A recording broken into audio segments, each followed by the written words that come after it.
for making decisions on important issues that we have in the future. So starting out, government leadership. Bush, Palpatine, very obscure, normal-looking, senator, governor. But behind the scenes, something is going on in both our history as well as in Star Wars, which always two there are, a master and an apprentice. You can see it. You got Cheney and Bush and Palpatine, or Sidious and Darth Maul. So both have their own kind of duplicity going on. Now there's some darkness growing in the background, both in our history and in the Star Wars universe. The Phantom Menace, Osama bin Laden and Darth Sidious. Now both these people are full of hate. They want to destroy, and they want a spark to ignite some sort of change. So what is that spark? If you know Star Wars, you might know, or if you know our history, the 9/11 attacks, the Separatists develop a new droid army. Now because of this, everyone freaks out, some emergency acts are taken that you probably wouldn't think would be normal, but because of the severity of these kinds of attacks, both in our history and in Star Wars, some radical things happen. The Patriot Act. Government gets kind of free will to put their fingers and do whatever they want to do.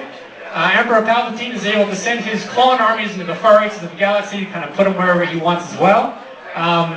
Even more drastic actions taken. Bush said, either you are with us or you're with the terrorists. Anakin, if you're not with me, you're my enemy. Holy crap, right? Like this should be starting to get kind of weird. Okay, so this kind of problem leads to U.S. invading Iraq, clone troopers invade the galaxy. Now it's not easy to maintain this kind of submission over in Iraq and as well as all over the galaxy. So to maintain that submission, both us and Star Wars use something to keep everybody down. What is that? Fear. War on terror rhetoric, stroking fear in everyone, and General Grievous goes throughout the galaxy getting fear, enticing fear in people to keep them submissive. Which else? Bish wins second term. Palpatine also wins the second term to deal with this crisis. So now, what can we do? Is there any hope? What kind of changes? What can we expect? Is there anything that we can do about this? Luckily, there is. A new hope. Barack Obama. Luke Skywalker.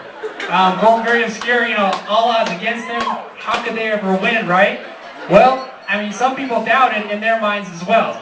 The ability for these unlikely characters to be able to make a difference. Yoda thought that Luke was too young and reckless to begin training.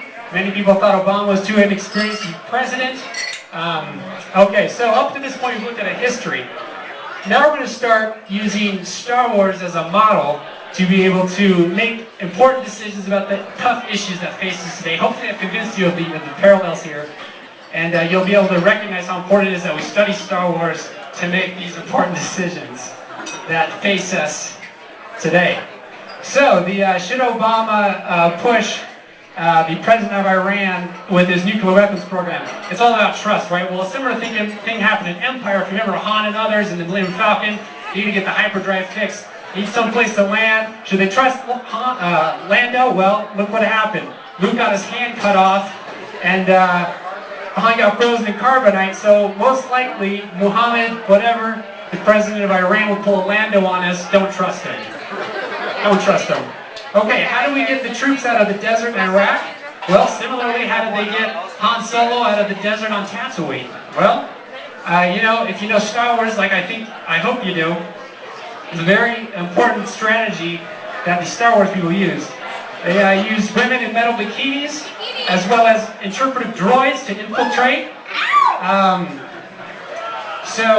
sure Bin Laden is out there. You probably need some female companionship. Maybe you need some droids to help him out with translating. I think that's probably a good way to go. Now, a really important thing, global recession is going to explode our planet. Similarly, the second Death Star threatens to blow up the rebels. So in this case, what can we do to fight this global recession? We can do exactly what they did in Return of the Jedi. They need to trust the Ewoks, invest in alternative allies. Similarly, invest in alternative energies. With alternative energies, we can stop funding terrorism, we'll save the planet, and will we get Ewoks? I hope. I hope. So thank you. Thank you.